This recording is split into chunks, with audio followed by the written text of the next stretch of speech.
অনেকক্ষণ ধরে দাঁড়িয়ে আছেন। আমরা ওয়েদারের কারণে আমাদের একটু সকাল সকাল আসতে হয়েছে, কারণ এরপরে দুটোর পর থেকে ঝড় বৃষ্টি হওয়ার সম্ভাবনা আছে আমাদের রুটে। তাই আমরা আগামীকাল ছুটিতে যাব। ওখানে বিডিও অফিসে যারা আমার সাথে দেখা করতে চান, তারা যাদের ক্ষতিগ্রস্ত হয়েছে বা কিছু, তারা আমার সাথে কথা বলতে পারেন। সেটা পুলিশ অ্যারেঞ্জমেন্ট করে নিচ্ছে, অ্যাডমিনিস্ট্রেশন।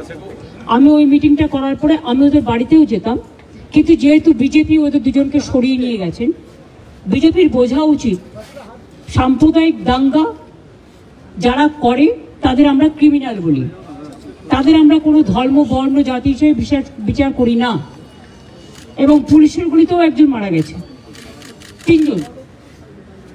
তাছাড়াও আমি কালকে তেহট্টে যে আর্মি মারা গেছেন তার পরিবারকেও ডেকেছি, ছুটিতে আসবে। আমি আপনাদের পরিষ্কার বলছি, সাম্প্রতিক সিচুয়েশন নিয়ে আমি এমএলএদের সকলে, হিন্দু মুসলিম বোথ সাইডের আমি ওপিনিয়ন শুনলাম। আমার সাথে আমার চিফ সেক্রেটারি মনোজ পন্ত ছিলেন, রাজীব ডিজি ছিলেন এবং আমাদের ডিএম ছিলেন, আরও অনেকেই ছিলেন, জেলা পরিষদের সভাধিপতি সহ। আমরা সাম্প্রতিক পরিস্থিতি নিয়ে একটা আলোচনা করলাম। আর এই জেলায় আমি দেখছি বহিরাগত কিছু লোক এসে ধর্মের নামে বিধর্ম কথাবার্তা বলে, আমি কোনো কমিউনিটিকে এর জন্য দোষ দেব না। কয়েকজন ধর্মীয় নেতা সেজেছেন, যারা যখনই পালে বাঘ পড়ে, পালে বাঘ না পড়লেও তারা বাঘ বাঘ করে চিৎকার করে রাজনৈতিক ফয়দা নেয়, এবং তারাই কিন্তু দাঙ্গা ঘটিয়ে সবচেয়ে আগে পালিয়ে যায়।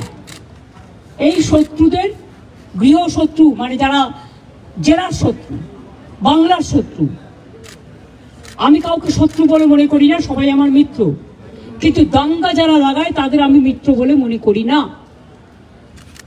পরিষ্কার কথা হচ্ছে, মুর্শিদাবাদ জেলার একটা ইতিহাস আছে, সংস্কৃতি আছে। একসময় মুর্শিদাবাদ জেলা, আপনারা জানেন, বাংলার রাজধানী ছিল।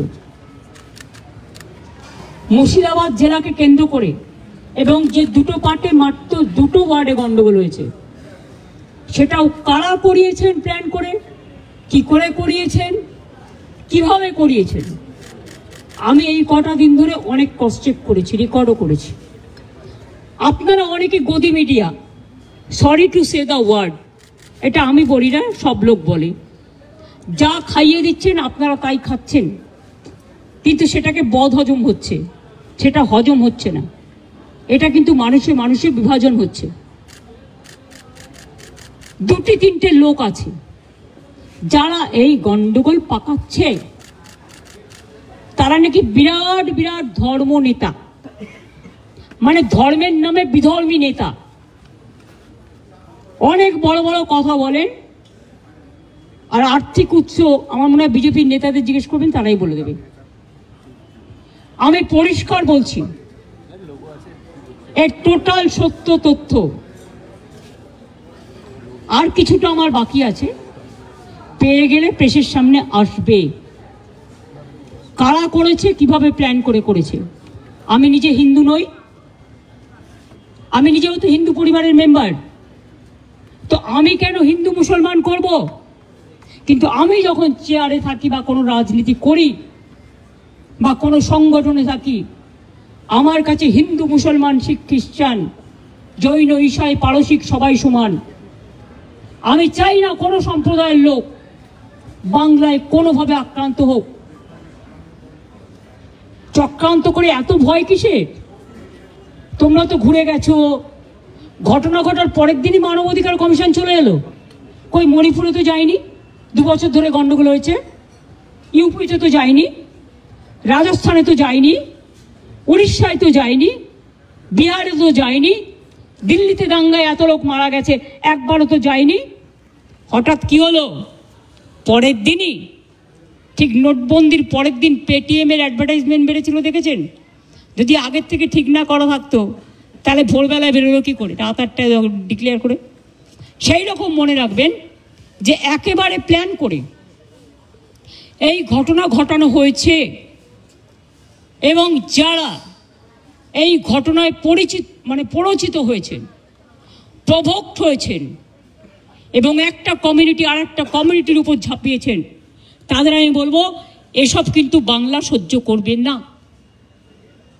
আমি কারো বিরুদ্ধে নই, কিন্তু আমি দাঙ্গার বিরুদ্ধে, আমি চক্রান্তের বিরুদ্ধে, আমি ষড়যন্ত্রের বিরুদ্ধে। মমতা ব্যানার্জি মাকারি বাড়ি স্কাই ওয়াক করলে তখন কোয়েশ্চেন হয় না? মমতা ব্যানার্জি দক্ষিণেশ্বর মন্দিরে স্কাই ওয়াক করলে তখন কোয়েশ্চেন হয় না? মমতা ব্যানার্জি দুর্গাপুজো করলে তখন কোয়েশ্চেন হয় না? মমতা ব্যানার্জি কালী পুজো করলে তখন কোয়েশ্চেন হয় না? জগন্নাথ ধামটা খুব গায়ে লেগেছে না? বলা হচ্ছে আমি নাকি নিম গাছও চুরি করেছি। আরে আমার বাড়িতেই তো 4টে নিম গাছ আছে, কটা দরকার জিজ্ঞেস করুন। আমাদের চুরি করতে হয় না। চুরি বিদ্যা ভয়ঙ্করী যদি যে পরে ধরা। যারা চোর, মাদার অফ থিপস আর সাউথস মোস্ট। চোরের মায়ের বড় গলা, চোর কি মাই জোরসে বলে। তুমি যদি হিন্দু ধর্মের সমর্থক হও তাহলে তুমি জগন্নাথ ধাম নিয়েও, মমতা ব্যানার্জি নিমকাঠ চুরি করে জগন্নাথ ধাম করেছে, মমতা ব্যানার্জির এই অবস্থা হয়নি। আমাদের মূর্তি তো মার্বেলে ছিল। জগন্নাথ মূর্তি কিনতেও পাওয়া যায়, এটা মাথায় রাখবেন। আমার বাড়িতেও তো আছে, আপনাদের অনেকের বাড়িতেই আছে। ওটা নিয়ে এসছেন দৈত্যপতি, যে জায়গা থেকে বলছে সে জায়গা থেকে নয়। তাকে কাল ডাকা হয়েছিল, আমি শুনেছি। তিনি স্টেট বলে দিয়েছেন, না তোমরা যেটা বলছো সেটা নয়, এটা আমি আমার নিজে অন্য জায়গা থেকে করেছি। আমি শুনেছি তাকে আবার কোয়েশ্চেন করা হয়েছে, তুমি কেন পুজো করতে গেছিলে? নোটিফিকেশন দিয়েছে কেউ যাবে না জগন্নাথ ধামে, কোন পুরোহিত। আবার তাকে বলা হচ্ছে কি একটা যেন বলেছে, 3টে পয়েন্ট বলেছে, আমি দেখলাম কোনো একটা মিডিয়াতে। এত গায়ে লাগছে কেন? আমরা তো সবাই পুরীতে যাই, কই আমরা তো এই কোয়েশ্চেন করি না। আমি তো পুরীতে গেলে RSS বিক্ষোভ দেখায়, বিজেপি বিক্ষোভ দেখায়, ভুলে গেছেন? লজ্জা করে না? আর জগন্নাথ ধাম নিয়ে এত হিংসা। যখন আপনাদের আলুর টান পড়ে বাংলা যোগায়। আমি উড়িষ্যাকে ভালোবাসি। যখন আপনাদের সাইক্লোনে ইলেকট্রিসিটি সব ভেঙে যায়, সমস্ত রাস্তার পাইপগুলো, ওয়্যারগুলো নষ্ট হয়ে যায়, আপনারা আমাদের ইঞ্জিনিয়ার চান আমাদেরও সাইক্লোন হয়, তা সত্ত্বেও আমরা কিন্তু পাঠাই। আমাদের বাংলার টুরিস্টরা সবচেয়ে বেশি যায় উড়িষ্যায়, জগন্নাথ দেবের উল্টো রথে বলুন, সোজা রথে বলুন, সারা বছর ধরে। তো আমরা যদি একটা জগন্নাথ ধাম করি, আপনাদের আপত্তির কি আছে? আপনারাও ভালো থাকুন, বাংলাও ভালো থাকুক। আপনারা কেন আমাদের লোকেদের ধরে মারছেন? আমার কাছে খবর এসছে উড়িষ্যায় বাংলায় কথা বললেই তাকে মারা হচ্ছে। মহারাষ্ট্রেও হয়েছে,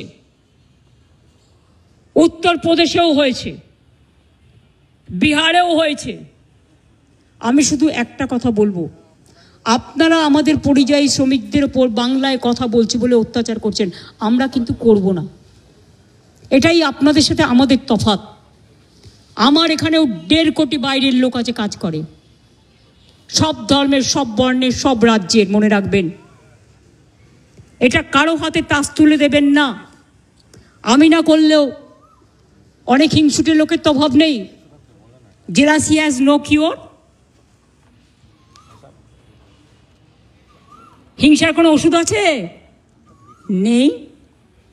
এরাই কোনো সংগঠনের নামে কাউকে কাউকে থ্রেট করে চলে আসবে, আমি তার দায়িত্ব নেব কেন? আমি পরিষ্কার বলে দিচ্ছি, আমরা চাই না কারোর সাথে কোনো ভুল বোঝাবুঝি হোক। আমি তাই উড়িষ্যা গভর্নমেন্টকে, বিহার গভর্নমেন্টকে, রাজস্থান গভর্নমেন্টকে এবং আমার চিফ সেক্রেটারি আজকে চিঠি পাঠাচ্ছেন হোম সেক্রেটারিকেও। ডিজি অলরেডি উড়িষ্যার ডিজির সাথে সম্ভবত কথা বলেছেন। আপনাদের সুমতি হোক, শুভবুদ্ধি হোক। প্লিজ মনে রাখবেন, কোকিলের কুহু কুহু ডাকটা শুনতে পাচ্ছেন তো? এটা ন্যাচারাল।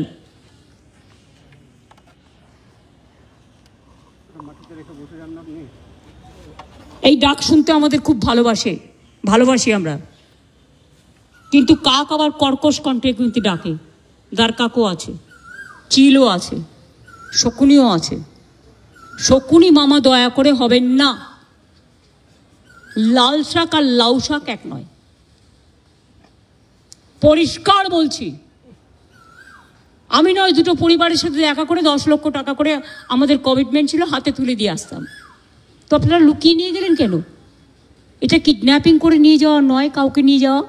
তাদের দিয়ে কালকে আমাকে খুব গালাগালি দিয়েছেন, দিন না, আমায় গালাগালি দিলে আমার গায়ে ফোসকা পড়বে না।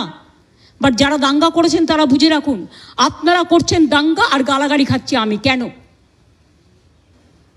আমি কি আপনাদের কাউকে বলেছি কেউ কারো বিরুদ্ধে দাঙ্গা করুন? আর বিএসএফ বা কেন গুলি চালিয়েছিল? বিএসএফ যদি গুলি না চালাতো পরের দিনের ঘটনা ঘটতো না, এটা আমার দৃঢ় বিশ্বাস। এবং যদি আপনারা বলেন দুটো মসজিদের ইমামকে ফোর্স করা হয়েছে, তাহলে এখানে কোনো একটা সেবাশ্রম আছে, আপনারা জানেন তিনি কি করেন, তার কি কীর্তি, তার কি কুকীর্তি, তিনি কিভাবে মানুষকে প্রভোগ করে, বেলডাঙ্গা থেকে শুরু করে একেবারে সুতি ধুলিয়ান সব। আমি কিন্তু প্রত্যেকটা কাজ জানি, আমাকে এত দুর্বল ভাবার কোনো কারণ নেই। এমনকি উনি মাঝে মাঝে রাতে লাইট নিভিয়ে দেন। যখন ওয়াকআপ নিয়ে আন্দোলন হচ্ছিল আমি শুনলাম 48 ঘন্টা লাইট নিভিয়ে রেখেছিলেন। উনি এটা করতে পারেন না, ইটস এ ক্রিমিনাল অফেন্স। অন্ধকার করে দিলে, অন্ধকার করছেন কেন? মুখটাকে ঢুকিয়ে রাখবেন বলেন, মুখটাকে লুকিয়ে রাখবেন বলে? অন্ধকার করা যায় না। যদি কোনো কুৎসিত ঘটনা ঘটে সেটা সিসিটিভিতে ওঠে। আপনারা কি লুকাতে চেয়েছিলেন? আমি পরিষ্কার পুলিশকে বলেছি সিআই অফিস ওখান থেকে পাশে সরিয়ে নেবে। উনি তো সেন্ট্রাল প্রোটেকশনে আছেন, থাকুন, ভালো থাকুন, আমার কোনো আপত্তি নেই, আমি কারো ক্ষতি চাই না। ভারত সেবাশ্রম সংঘের দিলীপ মহারাজকে আমি শ্রদ্ধা করি, উনি সেক্রেটারি মহারাজ, উনি সব প্রোগ্রামে আমাদের আসেন। এমনকি জগন্নাথ ধামেও গেছিলেন, লোক পাঠিয়েছিলেন তিনি তার পক্ষ থেকে। তিনি যেতে পারেননি, শরীরটা খারাপ ছিল, মা কালী মন্দিরে এসেছিলেন।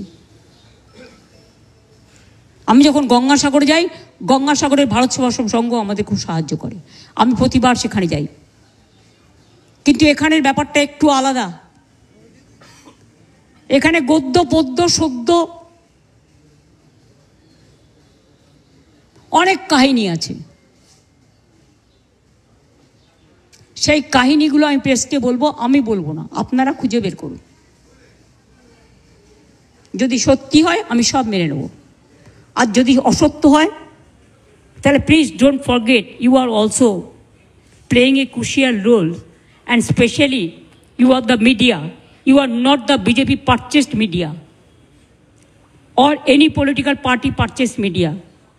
You do your job with efficiency, with responsibility, and of course with humanity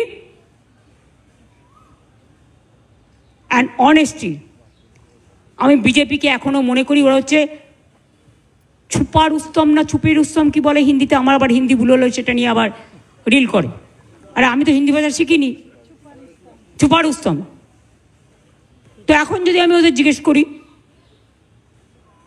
পর্দা কা পৈছে মে কেয়া হ্যায়, এটা কিন্তু গান, আমার কথা নয়, আমি একটা গানের কলি কোট করলাম। আমি যদি ওদের জিজ্ঞেস করি who are the huffing puffing dragons and who are the heavy loaded virus who are creating always communal tensions and selling the country instead of doing the communal violence. Please take care about the border. Please take care about India. We love India. India is our motherland. Please save India from any disaster. Please give justice to the people who have lost their dear ones. Don't play dirty politics or nasty politics. I am the last person to tolerate all this nasty and dirty politics. I have seen so many things in my life. I have seen 10, 12 Prime Minister. I worked with them. As a MP, I have seen them from the front. but I have not seen, I'm not talking about Prime Minister, but who is now acting Prime Minister. Sorry, may I repeat? Who is acting Prime Minister of this country? I don't know. Somebody told me there are some students. So may I ask you, who are? BJP can reply that question.